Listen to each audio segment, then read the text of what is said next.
Hello दोस्तों। आज हम माता लक्ष्मी की कहानी देखेंगे। ये सुनो कहानियों में आपका बहुत बहुत स्वागत है। भगवान विष्णु जी और माता लक्ष्मी जी।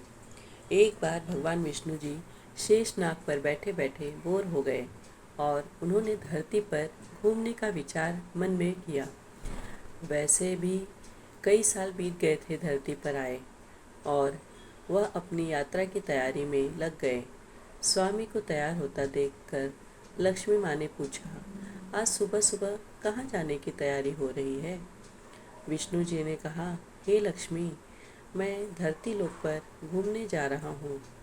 तो कुछ सोचकर लक्ष्मी माँ ने कहा, हे देव, क्या मैं भी आपके साथ चल सकती हूँ? भगवान विष्णु ने 2 पल सोचा, फिर कहा, एक शर्त पर तुम मेरे साथ चल सकती हो। तुम धरती पर पहुंचकर उत्तर दिशा की ओर बिल्कुल मत देखना। इसके साथ ही माता लक्ष्मी ने कहा हाँ कह के अपनी मनवा ली और सुबह सुबह माँ लक्ष्मी और भगवान विष्णु धरती पर पहुंच गए। अभी सूर्य देवता निकल रहे थे। रात बरसात होकर हटी थी। चारों ओर हरियाली ही हरियाली थी। उस समय चारों ओर बहुत शांति थी और धरती बहुत ही सुंदर दिख रही थी और माँ लक्ष्मी मंत्रमुग्ध होकर धरती को देख रही थी और भूल गई कि पति को क्या वचन देकर आई हैं। और चारों ओर देखती हुई कब उत्तर दिशा की ओर देखने लगी पता ही नहीं चला। उत्तर दिशा में माँ लक्ष्मी को एक बहुत ही सुंदर बगीचा नज़र आया और उस तरफ से भीनी भीनी खुशबू आ रही थी और बहुत ही सुंदर सुंदर फूल खिले थे। यह एक फूलों का खेत था और माँ लक्ष्मी बिना सोचे समझे उस खेत में गई और एक सुंदर सा फूल तोड़ लाई। लेकिन यह क्या, जब माँ लक्ष्मी भगवान विष्णु के पास आई तो भगवान विष्णु की आंखों में आंसू थे और भगवान विष्णु ने माँ लक्ष्मी को कहा कि कभी भी किसी से बिना पूछे उसका कुछ भी नहीं लेना चाहिए और साथ ही अपना वचन भी याद दिलाया। माँ लक्ष्मी को अपनी भूल का पता चला तो उन्होंने भगवान विष्णु से इस भूल की माफ़ी मांगी। तो भगवान विष्णु ने कहा कि तुमने जो भूल की है उसकी सज़ा तो तुम्हें ज़रूर मिलेगी। जिस माली के खेत से तुमने बिना बताए बिना पूछे फूल तोड़ा है, यह एक प्रकार की चोरी है। इसलिए अब तुम 3 साल तक माली के घर नौकर बनकर रहो। उसके बाद मैं तुम्हें वैकुंठ में वापस बुलाऊंगा। माँ लक्ष्मी ने चुपचाप सर झुकाकर तैयार हो गई और माँ लक्ष्मी एक गरीब औरत का रूप धारण करके उस खेत के मालिक के घर गई। घर क्या, एक झोपड़ा था और मालिक का नाम माधव था। माधव की बीवी, 2 बेटे और 3 बेटियां थीं। सभी उस छोटे से खेत में काम करके किसी तरह से गुजारा करते थे।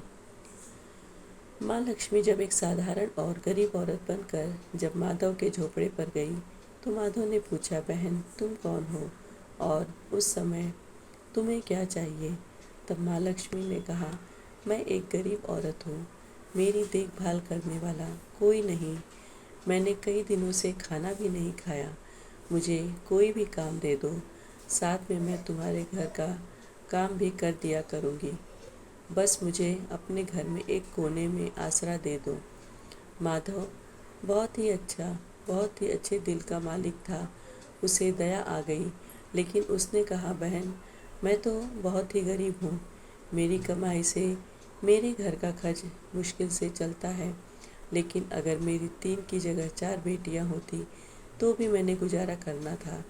अगर तुम मेरी बेटी बनकर जैसा रूखा सूखा हम खाते हैं उसमें खुश रह सकती हो तो बेटी अंदर आ जाओ।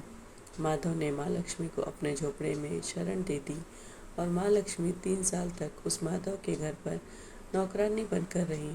जिस दिन माँ लक्ष्मी माधव के घर आई थी उससे दूसरे दिन ही माधव को इतनी आमदनी हुई फूलों से कि शाम को एक गाय खरीद ली।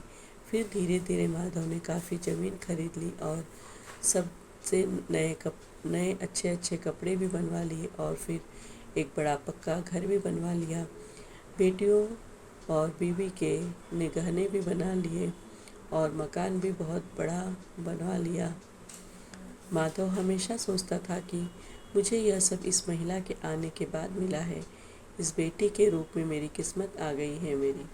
और अब 2-5 साल बीत गए थे, लेकिन माँ लक्ष्मी अब भी घर में और खेत में काम करती थी। एक दिन माधव जब अपने खेतों से काम खत्म करके घर आया तो उसने अपने घर के सामने द्वार पर एक देवी स्वरूप गहनों से लदी एक औरत को देखा। ध्यान से देखकर पहचान गया, अरे यह तो मेरी मुँह बोली चौथी बेटी यानी वही औरत है। और पहचान गया कि यह तो माँ लक्ष्मी है। और तक माधव का पूरा परिवार बाहर आ गया था और सब हैरान होकर माँ लक्ष्मी को देख रहे थे। माधव बोला, हे माँ, हमें माफ़ कर दे। हमने तेरे से अनजाने में ही घर और खेत से काम करवाया है। माँ, यह कैसा अपराध हो गया है।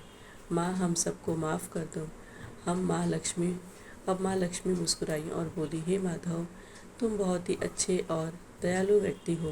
तुमने मुझे अपनी बेटी की तरह से रखा, अपने परिवार के सदस्य की तरह से। इसके बदले मैं तुम्हें वरदान देती हूँ कि तुम्हारे पास कभी भी खुशियाँ की और धन की कमी न रहेगी।